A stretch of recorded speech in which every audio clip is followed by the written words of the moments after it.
Hi, welcome to Social Research Insights.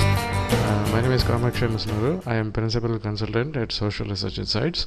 Social Research Insights is not a business organization, it is a freelance outfit. We are just a couple of individuals who are into the training of data science, analytics, and IoT. This is one of my brief presentations which belongs to a series of video casts related to MAPREDUCE programming. In my previous video, I've explained how to perform MAPREDUCE processing by using Hadoop example files located in Hadoop installation directory. And in this program, in this video cast, I'm going to show you how to perform this MAPREDUCE processing by using Java source code.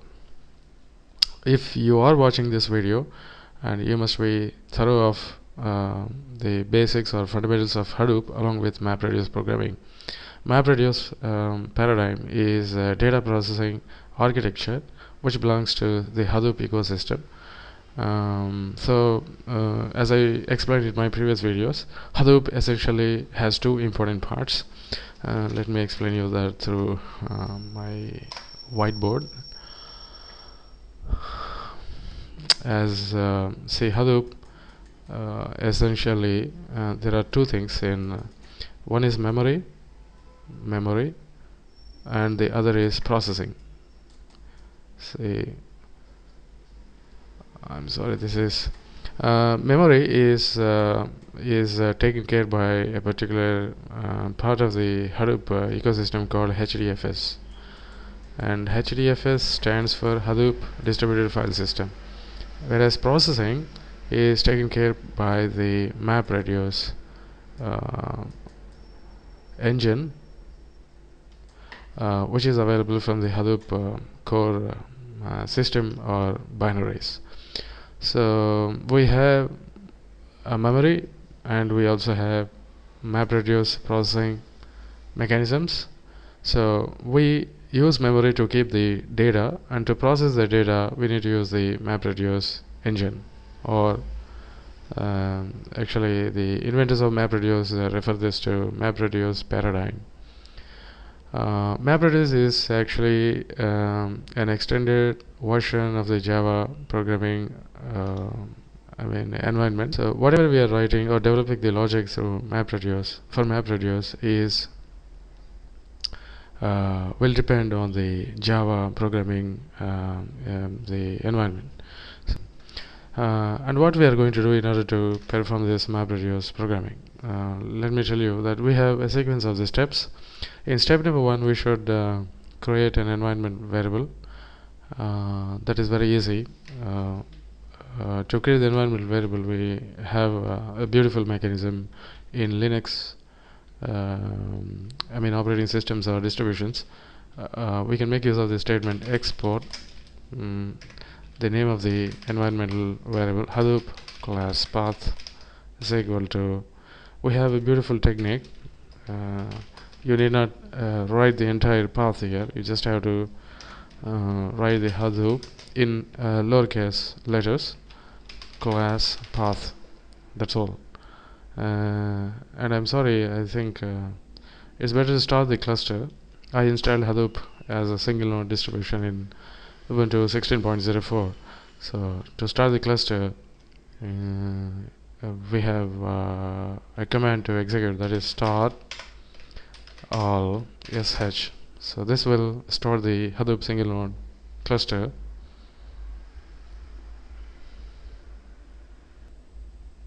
So once the cluster is started, we need to check the daemons. For that we have a statement called jps. We can also execute in this fashion wc lines, so that is 6. So in any moment of time or point of time, we should have 5 to 6 daemons that are up and running in Hadoop cluster. Once you start the cluster, now let me show you how to create the environmental variable for the Hadoop class path.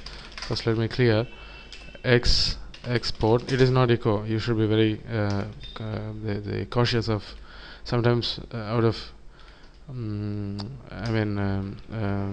of hurry we may write the echo instead of export, but that is not correct. We should be careful while creating the environmental variable in Linux. We should use export to create the so now I have to start the uppercase letters, so I'll press caps lock on my keyboard, and then Hadoop underscore class path is equal to, we have a beautiful technique here. Earlier I used to give entire path, but it is not necessary. We just have to give Hadoop class path. That is sufficient, because our single node cluster is up and running all the nodes, so any Hadoop commands will work right now from here. So we can make use of the internal mechanisms of Hadoop in order to so I'm using the same Hadoop class path, one of the important variables which takes care of setting up the path for this Hadoop class path. You just have to press enter, that's all. And now let us check echo $, and then Hadoop. This time you need not type entire thing. Hadoop class path, then yes, you should get this type of output on the terminal. Then our Hadoop class path is ready for our Java programming. Now the step number 2 is going to be to ensure that we have some data on Hadoop cluster. Data, where do we keep the data? We keep the data in Hadoop distributed file system. Just like we have the local file system, Hadoop has a file system which will take care of distributed computing. In other words, we also refer to parallel processing, cluster computing, something like that. There are many names. So for that we have a couple of commands to HDFS. So I just have to switch off the HDFS, DFS, then LS, and the root. So let's see what is there in my root directory. I have a directory, and I believe, and I think earlier in one of my demonstrations I had kept some data in this directory. Let me see if that data is there or not. You please go through my previous video demonstration where I explained how to perform the Hadoop MAPREDUCE processing by using Hadoop example files, which are available from the default installation location of Hadoop. Now HDFS, DFS, same command, DR1, and what is there inside that directory? So let us see. Yeah, we have input, and this time let me put the input and say, so this is the path for my data. So I have a data file. I have many data files, but this is the data for which we are intending to get the output as in the form of the frequency table. This text file has some data responses, just like the male, female, female, male, male, female, female, something like that.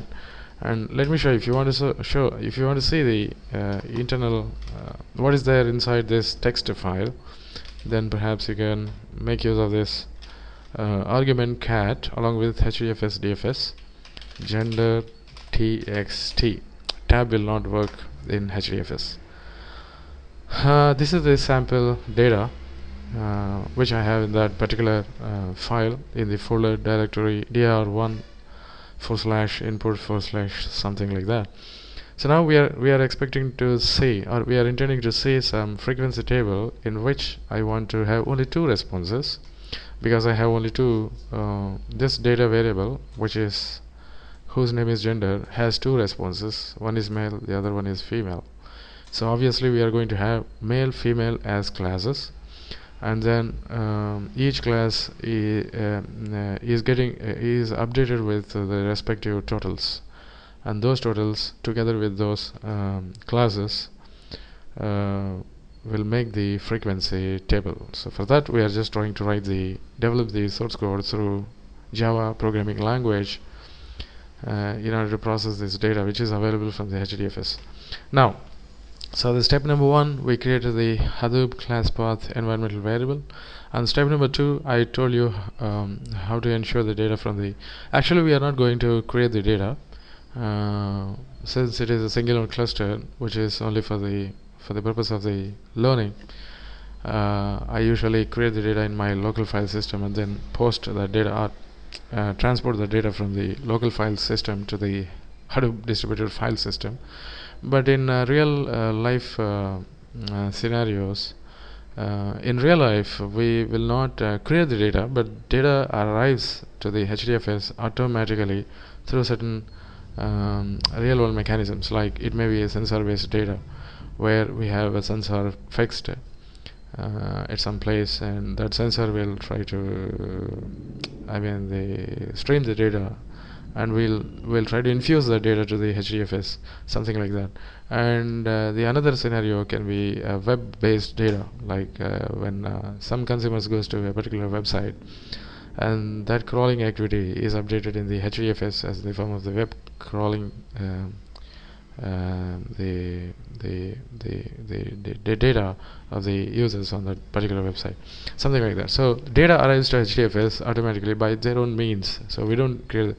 But for demo purposes, this is just a demonstration intended to teach the MAPREDUCE paradigm. So I just wanted to make use of some abstract example data. So now the step number 3. So we are going to the step number 3, where we need to write the program. But in this case, we are not going to write any program. We have a lot of programs available on. To create the frequency tables, we need to have we need to follow a particular logic called word count. So it is there in every software. Even when you open the MS Office Word file, or maybe LibreOffice Word file, you have a particular routine called word count. So when we write some data, when we put some data in this word files, whenever we wanted to count the words in the file, we make use of this routine. So this word count logic or algorithm, what it does is it enumerates all the responses in the given input file and then update with the number of responses and with respect to their particular totals. So we have a lot of online as I said, you just have to go to one of the blogs where you have to. I'll go to the official Hadoop repository. You just have to search like this: Apache Hadoop. Let's say MAPREDUCE tutorial. I believe the very first link for this search activity perhaps will be the official repository of the Hadoop, Apache Hadoop MAPREDUCE tutorial, and you got to go to this is the MAPREDUCE code that we need to execute in order to find the frequency table for the in other words, I can say that this particular code has some logic that performs the word count algorithm. Let me briefly explain you what is there in this code. The very first part of the code is deals with the dependencies of the Java as well as Hadoop. So here we have two dependencies from the Java and almost some few dependencies from the Hadoop package. Org Apache Hadoop Conf. This is one of the packages available from the Hadoop installation directory. We need to make use of the configuration procedure from this particular package in order to apply the logic through this code. Next we have a dependency called FS, a dependency called IO, MAPREDUCE, and something like that. These are the dependencies that are necessary to implement this logic through MAPREDUCE. And next one is going to be the main class, and this is the name of the main class, and we need to remember this name. We need this name to implement this logic while processing the data that which is there in the HDFS. And next we have two functions. They are mapper. Here you can see this is a mapper. This is the name of the username of the mapper. You can give any name here. This username just an extension for the internal mapper mechanisms that are defined in the Hadoop repo. through the packages or binaries, whatever it is. Next one, we have another function called reducer. This is an extension for the int sum. Reducer is a username, and it's an extension for the reducer. And we need a reducer dependency to implement this function. And for mapper, we have the mapper dependency through MAPREDUCE package. And last one, we have the driver, and here we'll try to define what is the main class, mapper class, reducer class, combiner class, and input output text formats, and what is expected from this particular program in the stdio of the terminal. So this is the very brief sketch of the MAPREDUCE program for the word count algorithm. And now you just have to copy you need not write everything, and it is neither I have time nor you need to reinvent the wheel, because the code is already there, and you have other use cases where you can think about different logic for the different needs that we'll try to talk through next other through a consecutive or subsequent demonstrations. But for time being, you just copy this code, go back to the terminal, and here let me clear. Now this is the step number 3. We are developing we just have to imagine that we are trying to develop the Java code for MAPREDUCE processing. Now sudo gedit is a text application in Linux, which I like most because it exactly looks like the notepad application in Windows, and it is much better than that. The Nano, VI, and Vim, they're all actually a bit typical, and you can also make use of, there are hardcore fans for all those text editing applications, but I like gedit because it is very easy to save and copy paste and all, something like that. So I'll create a file called wordcount.java. So I think yeah, there are no spelling mistake. Now I have to give the password. Once the application opens, then copy paste, and then save, close. Then now ls, we have the word count. Yeah, I'm sorry to say, it is better to create a separate directory when we are creating an application for, say here my file is. So what I do, I'll just create a directory, sudo make dir map red program. So I think that can ls. So here MapRed programming. Then I'll copy this file word count to this particular directory, so that it is easy for us to, we'll not confuse with the rest of the files in our directory while compiling. And so sudo cp word count MapRed program. Now cp, so the file is still there. Okay, no problem. cd MAPREDUCE program ls. Yes, we have that. Now step number 4, we are going to compile the code. To compile, we have a wonderful function called javac. Since this is a Java code, Java is one of the prerequisites to learn, understand, and deploy, develop Hadoop. So it is imperative to learn Java. There is no escape. We have a couple of few other programming languages, but they're all meant for higher level tasks. But from the fundamental level, those who wish to continue the career through Hadoop, they need to know at least some fundamental or basic level skills in Java. Now I'm going to compile. This is step number 4.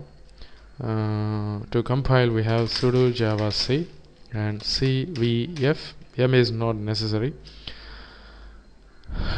Yeah, before going to compile, it is better to create one more directory, so that while compressing the files, we'll be having the jar file within this. Sudo mkdir. I'll create one more word count directory.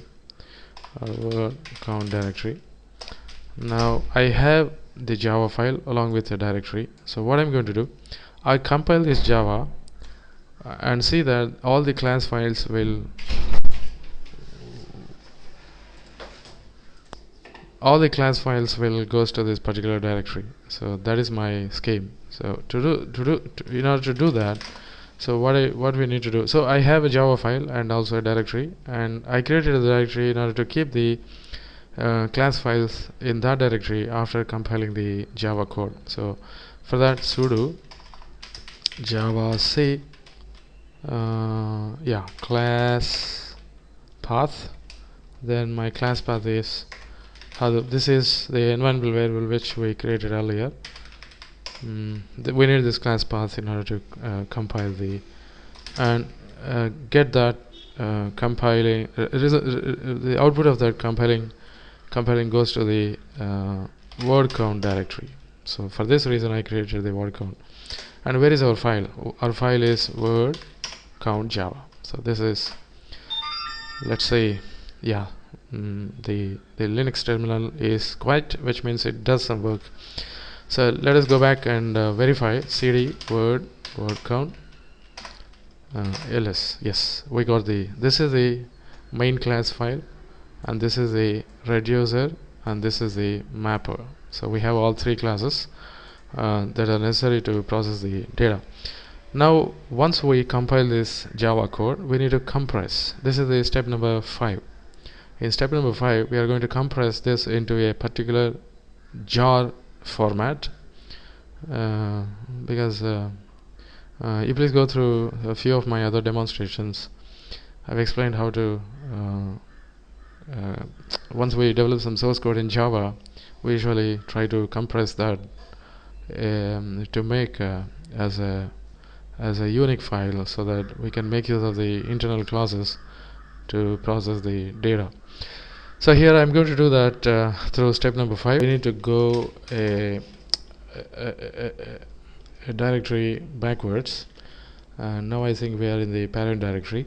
Let me check. Yes, of course. Now here we can compress the jar file. Sudo jar cvf, and now wc jar. This is just a name. You can give any name here. And now word count. Yeah, exactly. And then dot. So that will take care of the entire. Let's see. And let me press enter. Yeah, but of course there is a problem here.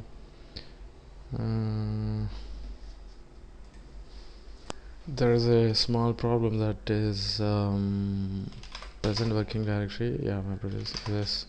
Now I think we forgot to put an argument called -c. Sudo jar cvf wc jar. This is just a name. -c. Then we have all those class files in this folder. So we just have to mention that. Then one step back, one folder back. I want the class files are there in this directory, but whereas I want the jar file in the present working directory. So that is the meaning of this dash. You just have to go through some of my previous video casts or demos. First let us implement this. Yeah, exactly. So now this time we don't have any. Let's check. Yes, of course we have wc jar.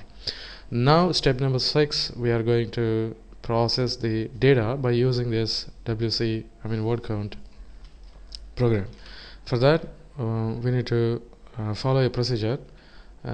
Since we are dealing with the data which is there in the HDFS, and we are going to make use of the MAPREDUCE paradigm or processing, we have to make use of the Hadoop command, Hadoop jar and wc jar. And then what is the, I told you to be cautious of the, you have to recollect the name of the main class in the, what is the name of the main class? Word count. Then where is the input directory? dir1 input gender.txt, and we need to mention the output directory, dir1 output. And this, please be cautious, this output name of the directory must not be there in the HDFS, otherwise it will throw exception. Now let's say all the best and press OK. Yeah, it started. Now the parallel processing started. You can see, so soon after you will see, shortly you will see the map step and reduce step simultaneously going on. Come on, yeah, here.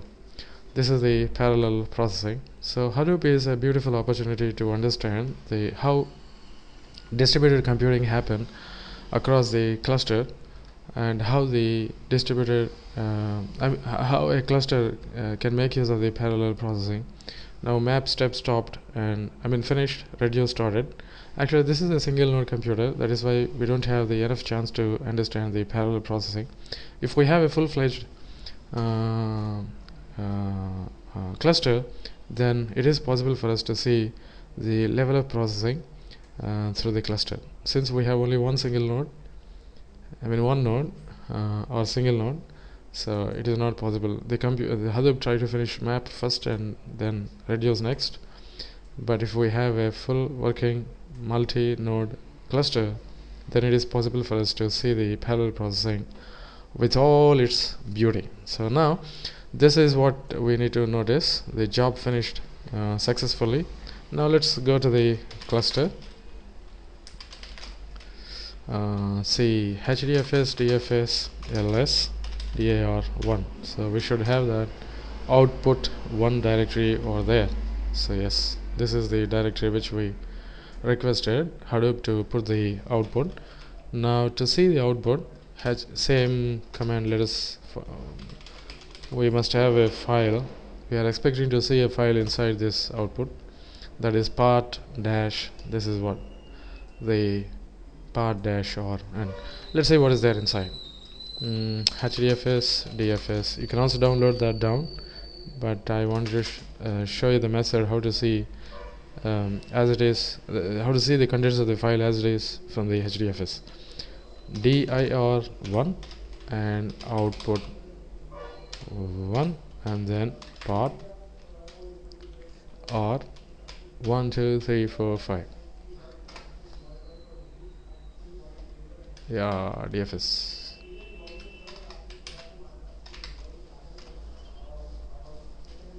That's all. So this is the frequency table that we are expecting from the MAPREDUCE processing. So we have finally to conclude that we process the data. We created an environmental variable as in the step number 1, and then we ensured the data in the HDFS in the step number 2, and in 3 we developed the code. Actually we copied the code from an online repository, that is the Apache Hadoop MapReduce tutorial, to save the time. And then in step number 4 we compiled, step number 5 we compressed, and step number 6 we processed the data, and finally we got the output as in this fashion. So we have 6 responses that are female and 13 responses are male in the data. So this way we can just process the data once it is available from the HDFS. Thanks for watching this video, and stay tuned for the new content. If you like this video, press like and keep watching our content. And you also please consider promoting all the content is free from our YouTube channel.